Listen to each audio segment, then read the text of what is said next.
Smartphone companies के अंदर एक नई रेस स्टार्ट होने वाली है, या यूँ कहें कि हो चुकी है, लेकिन उस रेस के बारे में आपको थोड़ी देर से पता लगने वाला था, तो हमने सोचा पहले ही बता देते हैं। तो सीधे टॉपिक पे आते हैं सर, बताइए। आप स्मार्टफोन्स को देखेंगे हाल फिलहाल या थोड़ा पीछे भी जाएंगे, ये कोई नया नहीं है।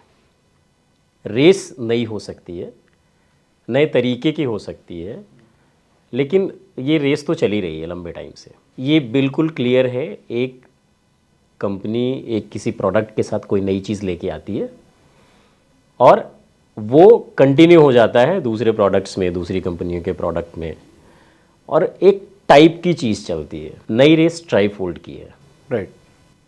हुआवे ने 3 बार 2 बार मुड़ने वाला, बेसिकली ट्राईफोल्ड इज़ 2 बार मुड़ने वाला फ़ोन लॉन्च कर दिया है। ये शुरू हो गया है क्योंकि हुआवे का लॉन्च हुआ और उसके बाद देखेंगे खबरें आप आई कि शाओमी का पेटेंट आया, सैमसंग का पेटेंट आया, एप्पल का पेटेंट है फॉर दैट मैटर।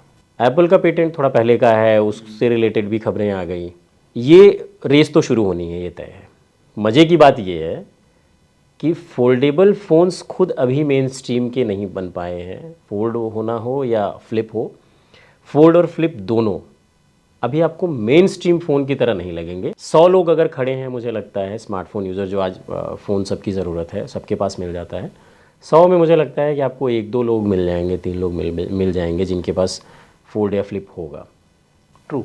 मैं ये मास मार्केट के लिए कह रहा हूँ, जो आम बायर जो होता है। अभी जो लोग फोल्ड्स भी खरीद रहे हैं, आई थिंक उनके भी नंबर्स वही हैं कि majorly fold is selling as a status symbol. It's not selling कि भाई ठीक है लोग उसको ले रहे हैं for the sake of it कि एक फोल्ड फोन है, बड़ा स्क्रीन में लगा, वो एक स्टेटस सिंबल की तरह कहीं ना कहीं बिक रहा है। बिल्कुल। अब इसके बाद अगली रेस ट्राईफोल्ड की होनी है। ये तय है कि बहुत जल्दी ये सबको विजिबल भी हो जाएगा, क्योंकि एक साथ बहुत सारे फ़ोन ऐसे आने थोड़ा शुरू सा अगर इसको एक टाइम मशीन के लिहाज से देखें तो ऐसा नहीं लग रहा कि रेस कहीं ना कहीं रिवर्स होती जा रही है। असल में इसके लिए ना हमें थोड़ा पीछे चलना पड़ेगा। ये पहले जो रेस थी वो मुझे लगता है कि एप्पल वर्सेस एंड्रॉयड टाइप्स कुछ था। सैमसंग ने जब इस सीरीज़ लॉन्च किया पहली बार, तब ऐसा आरोप लगा कि उसने एप्पल का डिज़ाइन चुराया है, कुछ सॉफ्टवेयर एलिमेंट्स चुराए हैं, और ये लीगल बैटल उनकी चली। फिर उसके बाद एस सीरीज़ के अपग्रेड जब आए तो फिर ये हुआ कि एप्पल ने बड़ी स्क्रीन कॉपी की उनसे, इस तरह की चीज़ें आनी शुरू हुई। फिर उसके बाद कई सारे ब्रांड्स धीरे धीरे आने लगे। शुरुआत एप्पल और सैमसंग की रही। तो जब ये एप्पल सैमसंग वाली जो शुरुआत हुई, पहले सैमसंग पर आरोप लगा, फिर उसके बाद एप्पल पर लगा कि उन्होंने बड़ा डिस्प्ले और हमारा कॉपी किया। फिर धीरे धीरे और कंपनियां आनी शुरू हो गई थी। चाइनीज़ कंपनियां जो आज बड़ी कंपनी हैं, उनकी भी शुरुआत होनी शुरू हो गई थी, और एंड्रॉयड ने बहुत अच्छे से अपना पैर पसार लिया था। फिर हुआ ये कि आप ये देखेंगे उसके बाद कई कंपनियां आनी शुरू हुई, बड़ी स्क्रीन का फ़ोन आया। कुछ इंडियन कंपनीज़ भी उस समय, माइक्रोमैक्स, लावा और जोलो, ऐसे से करके तमाम कंपनियां थी। बहुत सारी कंपनियां अब कहाँ हैं कुछ पता नहीं है उनका। बैटल शुरू होती है। फिर उसके बाद बड़ी स्क्रीन का एक टाइम आया जिसमें फिर सैमसंग ने अपना वो नोट सीरीज़ भी लॉन्च की बड़ी स्क्रीन के लिए, साथ में पेन आया। स्ट्रगल शुरू हुआ स्मार्टफोन्स का कब, जब सॉफ्टवेयर इतना हो गया, ऐप्स इतने सारे हो गए कि सॉफ्टवेयर बेसिकली बैटरी कंज्यूम करने लगा, यूजेस ज़्यादा हो गए फ़ोन के, हार्डवेयर एडवांस नहीं रहा सॉफ्टवेयर के लिए, और यूजेस लोगों के बढ़ गए फ़ोन के, क्योंकि सबके पास फ़ोन होने लगा, और सोशल मीडिया वगैरह भी काफ़ी हद तक अपना पैर पसार चुके थे। तो लोगों के फ़ोन को यूज़ करने की जो फ्रीक्वेंसी लोगों की थी वो बढ़ गई। मीम्स वगैरह भी तब ऐसे बहुत जोक्स वगैरह आते थे कि अब लोग किसी के घर जाते हैं तो सबसे पहले पूछते हैं चार्जर कहाँ है। 15, 16, 17 के आसपास फिर फ़ोन में इम्प्रूवमेंट अलग लेवल का हो। पहले तो मुझे लगता है कि उसके पहले आप देखेंगे तो फ़ोन्स लाने और ब्रांड्स को स्टैब्लिश करने या अपने आप को मार्केट में बनाने का एक उनके लिए एक मुद्दा ये था कि भाई मार्केट में आप दिखो, आप बने रहो। 16-17 के आसपास, 18 के आसपास कायदे से नए नए इनोवेशंस वगैरह देखने आप आने शुरू हुए, आपने देखे होंगे। अब हम उस वाले पार्ट पर आते हैं जो हमने शुरू किया था कि रेस। HTC ने लॉन्च किया था डुअल कैमरे वाला फ़ोन। Right right. वो लोगों को इतना याद नहीं होगा, ये बात भी है। क्योंकि HTC एक टाइम ऐसा था कि HTC ने अपनी वैल्यू बड़ी अच्छी बना ली थी, लेकिन उसके बाद उसका भी हश्र मुझे लगता है कि नोकिया वाला ही हुआ। लोगों को जो याद होगा वो शाओमी की नोट सीरीज़ का फ़ोन याद होगा, जो एक टाइम पर शाओमी का सबसे ज़्यादा बिकने वाला फ़ोन था डुअल कैमरा सेटअप के साथ। फिर ऐसी रेस शुरू होती है स्मार्टफोन कंपनियों के बीच में कि सिंगल कैमरा तो मुझे लगता है ये, बल्कि एप्पल ने कुछ दिन तक चलाया और डुअल कैमरे पर थोड़े लेट शिफ्ट हुए। बाकी एंड्रॉयड कंपनियां जो एंड्रॉयड डिवाइस बना रही थी, उन्होंने भर भर के, मतलब 2 फिर 3 फिर 4 सेंसर। उसके बाद इसी टाइम पर फिर आप ये सब देखेंगे तो आपका ये चल रहा है 15-16 से लेके 2020 तक का, जिसमें बहुत सारी चीज़ें होती हैं। स्मार्टफोन्स के साथ जो बड़े बदलाव हुए हैं वो मुझे लगता है कि 2015-16 से शुरू हुआ, 15 से, और 20 तक खूब चीज़ें अलग दिखी। देयर इज़ अनदर थिंग कि अब जो रिकग्निशन की भी रेस है ना, वो भी इसमें इन्वॉल्व हो जाती है। जब आप 15 से 20 का पीरियड कहते हैं, that's one of those times जहाँ पे मार्केटिंग इतनी अग्रेसिव हो गई है फ़ोन्स की कि कुछ भी अगर बन रहा है तो उस चीज़ की विजिबिलिटी सामने लाई जा रही है, उस चीज़ को सामने लाने की कोशिश हो रही है। हाँ हाँ बिल्कुल। कुल मिला जुला के आप ये देखेंगे, कैमरा पॉइंट पर देख लीजिए, चार्जिंग पॉइंट ऑफ व्यू से देख लीजिए, डिस्प्ले साइज़ के हिसाब से देख लीजिए। माइक्रोमैक्स आपको याद होगा, उसने इतने बड़े बड़े फ़ोन बनाने शुरू किए थे कि लोग उसको कहते थे अरे फ़ोन कम टैब ज़्यादा है। स्मार्टफोन्स की स्क्रीन साइज़ जैसे जैसे इंक्रीज़ हुई, टैब्स लोगों की रिक्वायरमेंट से कम होते चले गए। अभी थोड़ा देखेंगे तो थोड़ा बेटर होने लगा है। तो ये रेस, कैमरा पॉइंट पर हमने बात कर ली कि कैमरे का आपको याद होगा, HTC किसी को याद नहीं होगा, बट शाओमी का वो फ़ोन याद होगा नोट सीरीज़ का। और उसके बाद बहुत सारे सेंसर आने शुरू हुए। फिर बैटरी की वजह से पहले कंपनियों को ये लगा कि बड़ी बैटरी देंगे, थोड़े दिन चलेगी। फिर इनोवेशन हुआ कि फास्ट चार्जिंग देते हैं। राइट। किसी ने अगर 45 वाट लॉन्च कर दिया तो अगली कंपनी लॉन्च कर रही है 80 वाट। अभी करंट रेट क्या है? 200 वाट ना। हाँ, आप ये देखो, अभी कुछ दिन पहले एक वो भी आया था ना कि वो एयर से चार्ज होगा। और तो इनोवेशन नो डाउट एक पार्ट है, इनोवेशन तो हो ही रहा है, और इससे एक हिस्से में कंज्यूमर्स को भी फ़ायदा हो रहा है कि उनको चीज़ें अच्छी मिलनी शुरू हो रही हैं। बट ये रेस चलती रहती है कंटिन्यू। आप उसके बाद चार्जिंग पॉइंट पर देख लीजिए। फिर आता है कि कर्व डिस्प्ले वाले फ़ोन, एक वेव आई थी, कुछ ब्रांड्स अभी भी उसको फॉलो करते हैं जिनका वो सिग्नेचर बन चुका है। उसके बाद डिस्प्ले साइज़ इंक्रीज़ होना शुरू हुआ। फिर 3.5 mm जैक गायब हुआ। बैटरी रिमूवेबल ख़त्म हो गई।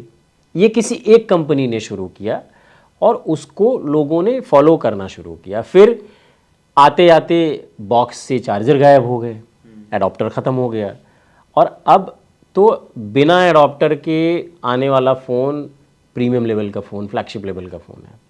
इसमें आप ये देखेंगे कि सस्टेनेबिलिटी वगैरह भी एक पार्ट है, जो कि अच्छी चीज़ है अगर इनिशिएट करती हैं कंपनियां, क्योंकि इनका यूज़ बहुत बड़े लेवल पर है। आप रेस के पॉइंट से देखेंगे तो ये चलता ही आ रहा है। एक कंपनी ने कुछ किया, अब कैमरे के सेंसर्स पर देख लीजिए आप। 48 मेगापिक्सल कैमरे का फ़ोन आया, वो आया प्रीमियम सेगमेंट में, फिर उसके बाद वो मिड रेंज में आ गया, फिर वो बजट में आने लगा। अब 108 मेगापिक्सल कैमरे का फ़ोन आया फ्लैगशिप सेगमेंट में, आते आते वो बजट सेगमेंट में आ गया। आपको 1 लाख रुपए में भी 108 मेगापिक्सल कैमरे वाला फ़ोन मिल रहा है, और मुझे तो लगता है 15-18 हज़ार में भी 1-2 डिवाइसेस ऐसे अवेलेबल हैं जो 108 मेगापिक्सल कैमरे के साथ आते हैं। तो ये आप ये देखो डिफरेंस कितना है। आपको वो क्वालिटी तो मिलेगी नहीं 1 लाख रुपए फ़ोन वाले में, 108 मेगापिक्सल में जो क्वालिटी मिल रही है वो आपको 15,000-18,000 वाले में मिल जाएगी। बट ये आप कह सकते हैं मार्केटिंग गिमिक टाइप की, मेरे पास भी ये है। ये हर पॉइंट ऑफ व्यू पर मुझे लगता है स्मार्टफोन के आप जितने भी पैरामीटर्स निकाल सकते हो, उन पैरामीटर्स पर आप देखोगे तो आपको ये दिख जाएगा कि ये रेस कितनी तेज़ चलती है। ये सेम आप ये देखिए, कुछ दिन पहले फोल्ड को लेकर इस तरह की चीज़ें नहीं थी। आज आपके पास मार्केट में 3-4 फोल्ड अवेलेबल हैं, 5 फोल्ड अवेलेबल हैं। सैमसंग का अपना फोल्ड है, वीवो ने लॉन्च किया है, टेक्नो ने लॉन्च किया है, वन प्लस ने लॉन्च किया है, गूगल ने अभी लॉन्च किया। ये किस लेवल पर मास मार्केट में अवेलेबल करा पाते हैं ये प्रोडक्ट, जो बड़े अमाउंट का बायर है, जो मिडिल क्लास वाला बायर है, जो स्मार्टफोन सबसे ज़्यादा यूज़ करने वाला बायर है, उनके पास कब तक पहुंचेगा ये मुझे नहीं लगता कि कंपनियां इतना ज़्यादा सोच रही हैं। उनकी अगली रेस ट्राईफोल्ड की शुरू होने वाली आई है। थिंक ट्राईफोल्ड की रेस इसलिए भी सही शुरू हो रही है बिकॉज वो अब फोल्डेबल्स को सही प्लेसमेंट में ले आए हैं। आज से अगर हम लोग देखें 3-4 साल पहले फोल्ड 3 तक सैमसंग से ही अगर पैरामीटर लेकर चले हैं, बिकॉज सैमसंग 6 जनरेशन बना चुका है। ओल्डेस्ट अभी तक अगर किसी को बोले तो सैमसंग है इस रेस में। वहाँ से अगर देखें तो सैमसंग के 3rd जनरेशन फोल्ड के बाद में पीपल स्टार्टेड सेइंग कि हाँ this feels like a finished phone.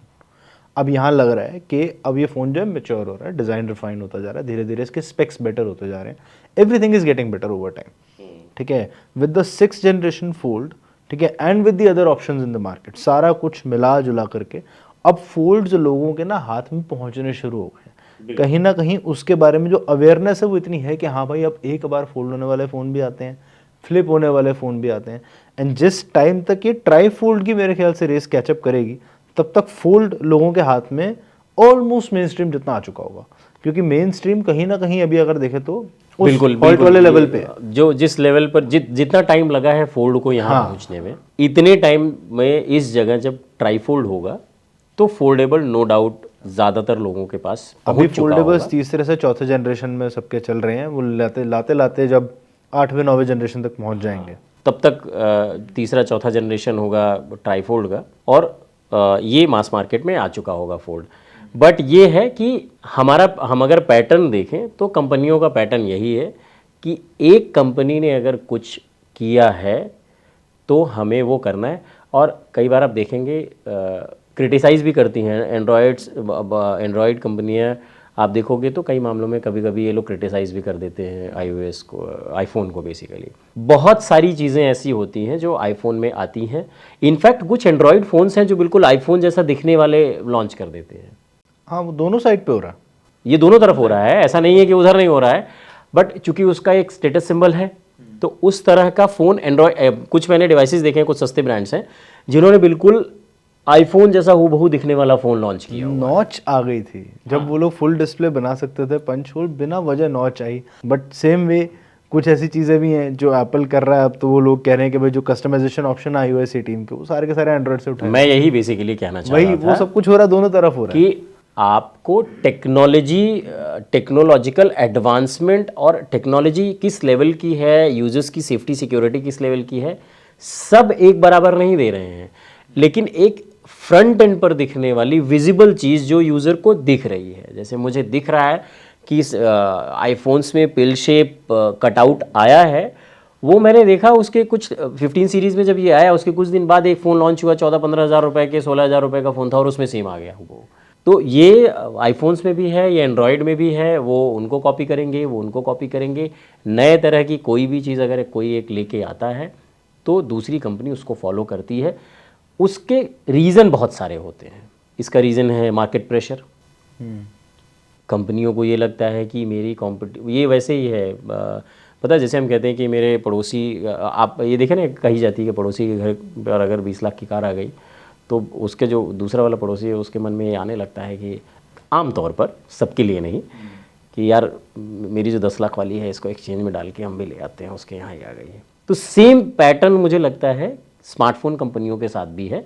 उनको ये एक मार्केट प्रेशर होता है, एक न अनचाहा और न बताया गया, न फीडबैक दिया गया कस्टमर्स का प्रेशर होता है कि वो उसको अडॉप्ट करने लगेंगे और हमारे पास ये प्रोडक्ट नहीं होगा तो हम पीछे रह जाएंगे।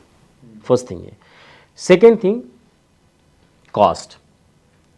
और ये भी दो तरह की, एक जो प्रूवन टेक्नोलॉजी है, जैसे फोल्ड जब पहली बार आया होगा, आप सोचो उस समय ये इमेजिन करना भी टफ था कि स्मार्टफोन का डिस्प्ले मुड़ जाएगा। लेकिन जब ये टेक्नोलॉजी आ गई, ये प्रूवन टेक्नोलॉजी हो गई। जो दूसरी कंपनी है उसके लिए वो स्ट्रगल उस लेवल का नहीं रहेगा। एक जो जिसने इनोवेट किया वो इनोवेशन है, लेकिन दूसरा जो उसको फॉलो कर रहा है उसके लिए वो टफ नहीं होगा, वो उसके लिए बड़ा ईजी होगा। तो टेक्नोलॉजिकल एंड पर आप देखेंगे, इनोवेशन के एंड पर देखेंगे, तो ये एक फ़ायदा, ये गलत चीज़ नहीं है, ये अच्छी चीज़ है, एक नई चीज़ है। गलत नहीं है वो। वही है कि एक प्रीमियम ब्रैकेट से अगर कुछ आता है, इनोवेशन करने का, R&D करने का हर किसी का अपना अपना बजट है, हर किसी का अपना अपना तरीका है। सो अगर एक चीज़ हो करके प्रूव हो रही है and then it is distributed to the mass market, वही बात कि अगर एक लाख सवा लाख के फ़ोन का डिज़ाइन कहीं आपके हाथ में 20-25 हज़ार में आ जाता है, वैसे फीचर्स भी आ जाते हैं ऑप्टिमाइजर, तो उसमें कोई बुराई नहीं है, अच्छी बात है, एवरीवन गेट्स अ अब इसके बाद आता है कॉस्ट का पॉइंट। अब ज़्यादातर चीज़ें आउटसोर्स होती हैं भाई। एक किसी कंपनी XYZ कोई भी कंपनी है, उसका जो एक स्मार्टफोन है वो पूरी तरह वही नहीं बना रही है। वो स्मार्टफोन के लिए अलग अलग कंपोनेंट्स अलग अलग वेंडर से लेते हैं। एज एग्जांपल आप कॉलकॉम देख लो, आप दूसरे मीडियाटेक को देख लो, ये इनसे भी एक बड़ा TSMC जो अपनी सबको फाउंड्री प्रोवाइड करते हैं। ये बहुत सारी कंपनियां हैं जो इनसे चिपसेट लेती हैं। सेम वैसे ही जब एक टेक्नोलॉजी कोई इनोवेट हुई तो उसका जो वेंडर, अगर इसको वेंडर के तरीके से समझें, उसको जो प्रोवाइड करने वाला है, और एक ही जैसे कॉलकॉम है, कॉलकॉम अलग अलग कंपनियों को चिपसेट देता है, तो सेम चीज़ अलग अलग कंपनियों को कंपोनेंट जहाँ एक जगह से जो आउटसोर्स करते हैं वो उनको इजीली अवेलेबल हो जाता है। इसी पॉइंट में अगर एक और डेप्थ में जाकर के देखें तो वही चीज़ जो आप कह रहे हैं इनोवेशन वाला, ये अगर किसी को कोर कंपोनेंट के लैंग्वेज में अगर समझना हो तो यहाँ पे सबसे वैलिड पॉइंट ये होगा कि पहले 6-8 नैनोमीटर तक के चिपसेट्स आते थे, अब जो है वो धीरे धीरे करके चिप का साइज श्रिंक किया जा रहा है ताकि बैटरी और ज़्यादा ऑप्टिमाइज की जा सके। लेटेस्ट आई थिंक जो आईफोन 16 का चिप है दैट्स बिल्ट ऑन 3 नैनोमीटर, ठीक है। Smallest process of making a chip, एक चिप बनाने का अब तक का जो सबसे सटीक प्रोसेस, सबसे छोटा प्रोसेस कह लो, वो 3 नैनोमीटर है। अब आगे आने वाले फोन्स में बिकॉज TSMC की जो फाउंड्री है वो यूज़ की गई है, प्रॉबेबली आगे आने वाले फोन्स के अंदर अगेन 3 नैनोमीटर आना शुरू हो जाएगा। बिल्कुल। तो ये इससे क्या होगा, एक तो कॉस्ट आपको कम पड़ेगी और ऑप्टिमाइजेशन बेटर होगा बैटरी का, आपके चिपसेट्स का साइज भी छोटा हो गया, बैटरी की कंजम्पशन भी कम हो। तो ये उससे हुआ क्या, आप होल सोल देखो तो स्मार्टफोन, अब एक जिसने इनोवेट किया उस समय तो कॉस्ट लगी, लेकिन अब सब उससे लेंगे तो टेक्नोलॉजिकल एडवांसमेंट भी आएगी और वो कॉस्ट भी कम पड़ेगा। मार्केट प्रेशर होता ही है, उनको ये होता है कि हम पीछे न रह जाएं, और इसके अलावा आप इनोवेशन में, R&D में आपको बहुत कुछ इन्वेस्ट नहीं करना पड़ता क्योंकि वो प्रूवन टेक्नोलॉजी है। तो ये सारे पैरामीटर्स मुझे लगता है बनते हैं जिसकी वजह से ये जो हमने शुरू किया था जिससे कि रेस शुरू हो जाती है, उसका एक मेजर रीज़न यही है इसके 3-4 की। एक मार्केट प्रेशर है, कॉस्ट इफेक्टिव हो जाता है, और आप एक ही जगह से ले रहे हैं तो आपको R&D में बहुत कुछ खर्च करने की ज़रूरत नहीं पड़ती है क्योंकि वो प्रूवन टेक्नोलॉजी है। इन पैरामीटर्स की वजह से ही ये रेस शुरू होती है, चाहे वो फास्ट चार्जिंग की हो, चाहे वो कई सेंसर के साथ कैमरे की हो। अब एक रैप करते हैं अगर इसको व्यूअर्स के लिए, तो यहाँ पे हम लोग कैसे रैप कर सकते हैं कि इस रेस के अंदर एक बहुत इंपॉर्टेंट पार्ट हर उस इंसान का है जो आज फ़ोन खरीदने जा रहा है, ठीक है। तो उस इंसान को इस रेस में किस हद तक पार्ट लेना चाहिए। देखो मेरा मानना ये है कि जहाँ तक है फोल्डेबल्स आ चुके हैं, नेक्स्ट बिग थिंग अगर आप अडेप्ट करना चाहते हैं, अपग्रेड करना चाहते हैं, I would say why not, ठीक है। तो व्हाट वुड यू से, आपकी यूजेबिलिटी जो है उसके हिसाब से अडॉप्ट करें। मुझे ये समझ में आता है कि इस रेस में एक पार्ट ऐसा है जो कंज्यूमर्स को भी फ़ायदा पहुंचाता है, दैट इज़ जब एक प्रोडक्ट आता है वो एक्सट्रीम प्राइस लेवल पर होता है, जैसे जैसे वो उसके कई सारे ऑप्शन आ जाते हैं तो प्राइस पॉइंट भी धीरे धीरे नीचे आना शुरू हो जाता है। आप ही के प्राइस वाले पॉइंट को अगर कॉम्प्लीमेंट करा जाए तो वहाँ पे एक चीज़ ये कही जा सकती है कि अभी जैसे चाहे हुआवे का ये वाला फ़ोन है कि 2.5 लाख रुपए के आसपास इसकी कीमत बैठ रही है, 2,34,000 से 2 लाख इंडियन रुपीज़ में, ठीक है। $2,800 जो इसका प्राइस अभी रिपोर्ट्स के हिसाब से वो दिख रहा है। सेम चीज़ जब फोल्ड्स आए थे इनिशियली तो एग्जॉर्बिटेंटली प्राइस थे, अब आई थिंक कहीं ना कहीं सारी की सारी कंपनीज ने फोल्ड्स भी काफ़ी अफोर्डेबल कर दिए हैं। हाँ, फ्लिप तो बहुत ज़्यादा, 1.5 लाख की रेंज में फ्लिप तो बहुत ज़्यादा अफोर्डेबल हो चुके हैं। हाँ, एंड सेम चीज़ मेरे ख्याल से ट्राईफोल्ड के साथ भी आगे होने वाली, जैसे आप कह रहे हैं कि सबके पास पेटेंट्स ऑलरेडी हैं। और ये इसी वजह से मैं ये कह रहा हूँ कि अगली जो रेस है, जो बड़ी रेस देखने को मिलेगी, जैसे ट्राईफोल्ड, जैसे आपको कैमरे में रेस देखने को मिली, जैसे आपको बैटरी में देखने को मिली, जैसे आपको डिस्प्ले में देखने को मिली, चार्जिंग स्पीड में देखने के लिए मिली और कैमरे के लेवल पर देखने को मिला, वैसे ही आपको ट्राईफोल्ड के लेवल पर स्मार्टफोन्स की रेस अगली देखने को मिलने वाली है। ऑन दैट नोट, अब आप लोगों को इस रेस के बारे में एडवांस में पता लग गया, तो आपके लिए एक सवाल भी है कि आपको ऐसा लगता है कि कंपनीज का ये अपने आप से बनाया हुआ प्रेशर है या फिर क्या वाकई में आप लोग उन कंपनीज के फ़ोन्स परचेज करना छोड़ देंगे जो इस प्रेशर को या फिर कहें कि इस ट्रेंड को फॉलो नहीं करते? साथ में आप इस डिस्कशन को लेकर हम इस रेस में आपको भी शामिल करना चाहेंगे कि आपको क्या लगता है ये रेस सच में ऐसी होने वाली है, या कई बार ऐसा होता है पेटेंट्स वगैरह दर्ज कराए जाते हैं और वो आगे फॉलो नहीं होते हैं, तो आप हमें कमेंट करके बताएं। Air power we are talking about you. आप हमें कमेंट करके बताएं ये, साथ में आप हमें और भी आपको कुछ लगता है जो आपके अपने टॉपिक्स होंगे, आपको लगता है कि इस पर डिस्कशन करना चाहिए, टेक्लूसिव हमेशा उसके लिए रेडी है। आपके टॉपिक्स हम वीडियो के साथ लेके आएंगे, आपके कमेंट का हम जवाब देंगे, और आप हमारे साथ बस बने रहें। आप चैनल को सब्सक्राइब करें, अदर्स प्लेटफॉर्म को फॉलो करें, और जल्दी मुलाकात होगी अगले वीडियो में।